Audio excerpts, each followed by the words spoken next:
Donc, le petit test d'aujourd'hui, on va le faire sur les révisions en maths. Donc, vous allez prendre votre cahier violet. Vous allez mettre la date, si vous n'avez pas encore mis la date. Sinon, vous sautez 2 lignes et vous mettez mathématiques. OK? Et nous allons donc faire des divisions par rapport aux problèmes. Nous allons travailler les problèmes en même temps. OK? Donc, on y va. Premier problème. Alors, je vous les ai écrits, comme ça, vous n'avez plus qu'à les recopier. Marie achète 6 serviettes de plage pour 84 €. Quel est le prix d'une serviette? Ça, c'est le problème numéro 1.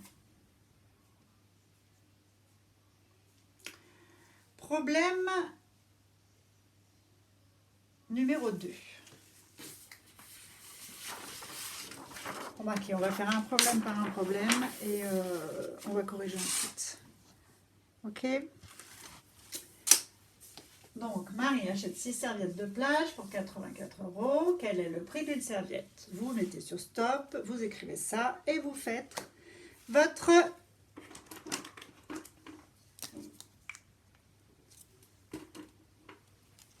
opération, la phrase réponse, etc.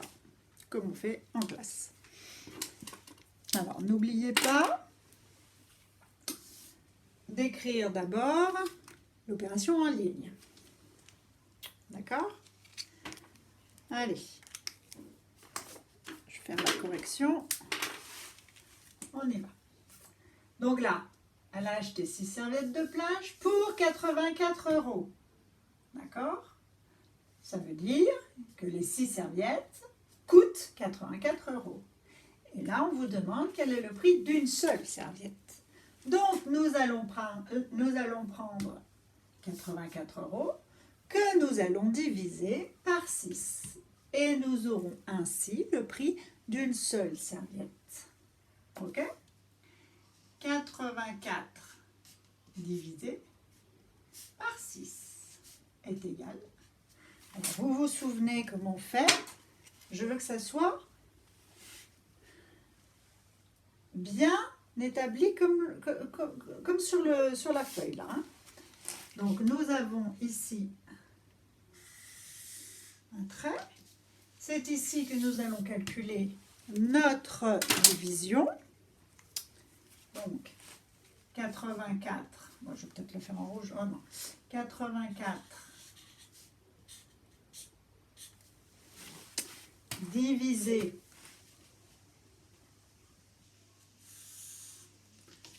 par 6. Donc vous êtes obligé de faire votre division maintenant, avant de mettre le résultat, puisque vous n'avez pas le résultat.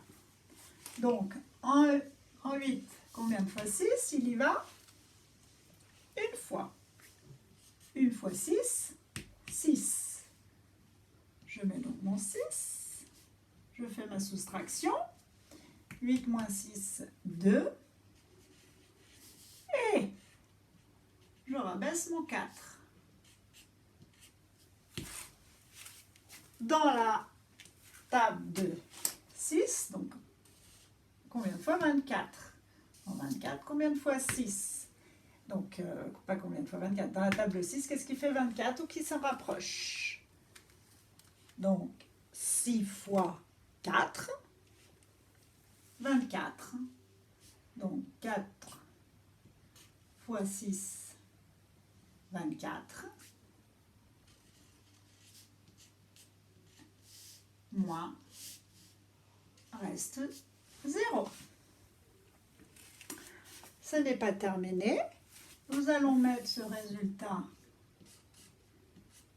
ici, sur cette opération en ligne, et nous allons écrire la phrase réponse. C'est la réponse à cette question. Quel est le prix d'une serviette? Le prix d'une serviette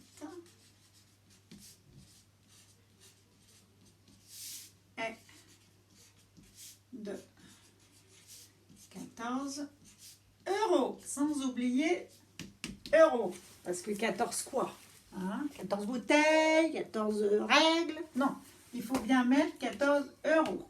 Hein? Bien, et ben voilà. Le problème est terminé, en tous les cas, le premier problème. On attaque et nous allons continuer avec le deuxième problème. Vous sautez une ou deux lignes, vous écrivez problème numéro 2.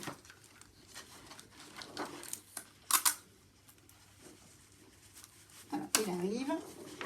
Patience. Problème numéro 2. Hop.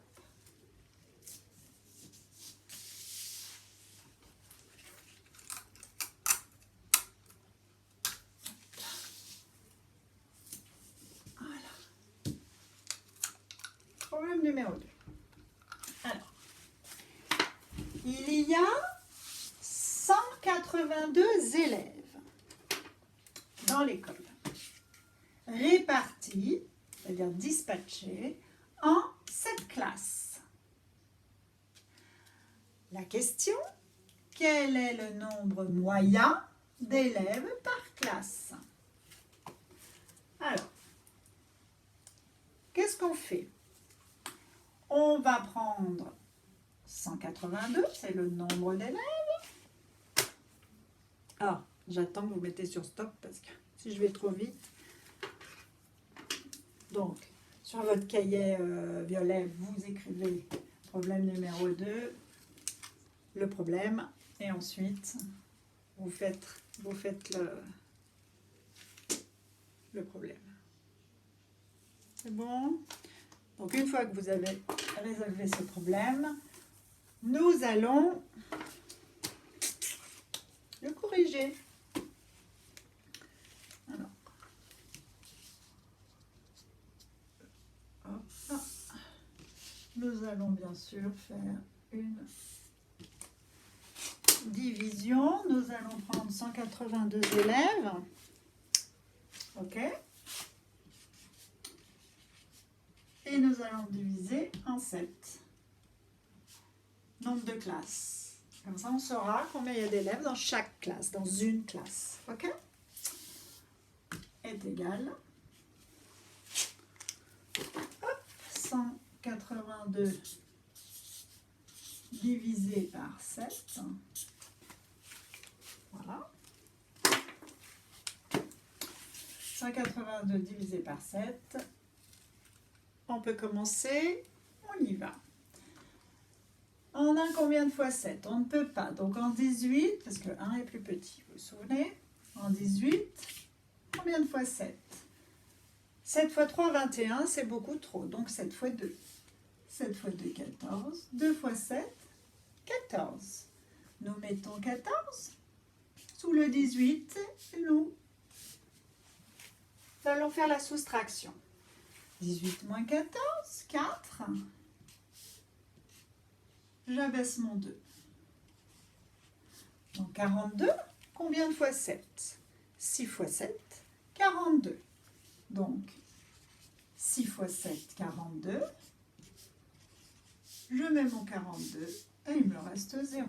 Oh bah, on a carrément le nombre exact par classe.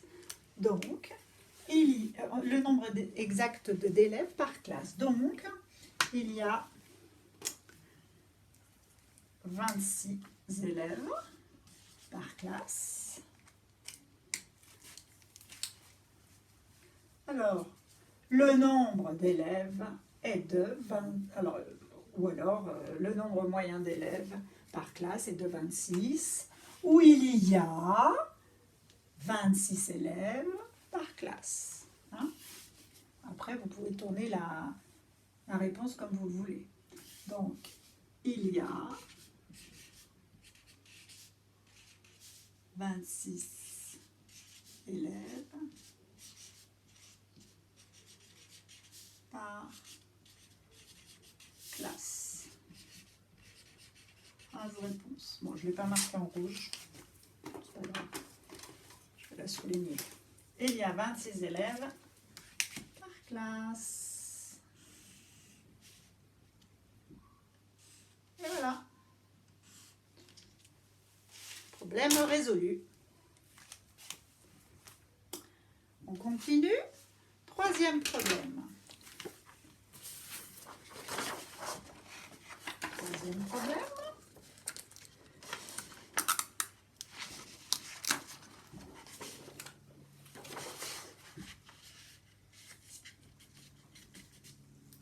Alors, hop. Et hop.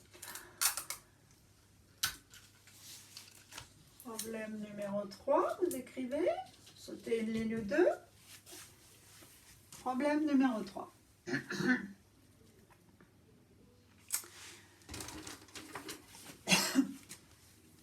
Quatre amis ont gagné au loto. Ils se partagent la somme de 1 308 €. La question est quelle somme aura chacun d'eux? Donc nous allons prendre la somme qu'ils ont gagnée et nous allons la diviser par le nombre d'amis. Et le nombre d'amis, il est ici. Alors oui, ce n'est pas écrit en chiffres, mais nous allons pouvoir écrire 4 ce n'est pas écrit en lettres, c'est écrit en chiffres, donc nous allons pouvoir prendre le 4, donc 1 308 € divisé par 4, en chiffres bien sûr. On y va. 1 308, c'est pour ça que dans un problème, il faut bien lire l'énoncé, d'accord?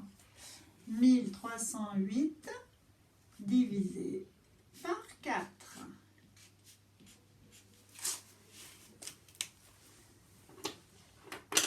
On y va. On fait la division. On pose la division. Hop. Alors, 1308 divisé par 4. On y va. On a combien de fois 4? On ne peut pas, le 1 est plus petit que le 4. Donc en 13, combien de fois 4? 4 fois 3, 12. Donc 3 fois 4, 12. Je mets mon 12. Hop. Et je fais la soustraction. 13 moins 12, 1. J'abaisse mon 0. Dans 10, combien de fois 4? Il y va 2 fois. 2 fois 4, 8. Je mets mon 8 sous le 10. Je fais ma soustraction. 10 moins 8, 2. J'abaisse mon 8.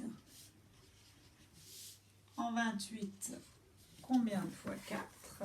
Ou dans la table de 4, qu'est-ce qui fait 28 ou qui s'en rapproche? 6 fois 4, 24. 7 fois 4, 28. Donc, 7 fois 4, 28. Hop, je mets ma soustraction. Ça nous fait 28 moins 28. Reste 0. 327. Je n'oublie pas de mettre le résultat au bout de mon opération en ligne. Et j'écris la phrase réponse. La question, c'est quelle somme aura chacun d'eux? Donc, ils auront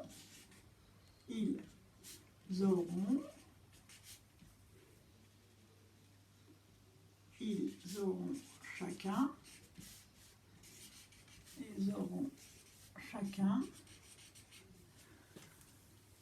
ils auront chacun 327 €. N'oubliez pas euros. Alors, vous pouvez l'écrire comme ça ou alors, bien sûr, euros comme ceci. Voilà, ils auront chacun 327 €. Le petit test est terminé. J'espère que vous êtes arrivés à résoudre ces 3 problèmes. Nous continuons sur une autre vidéo la grammaire.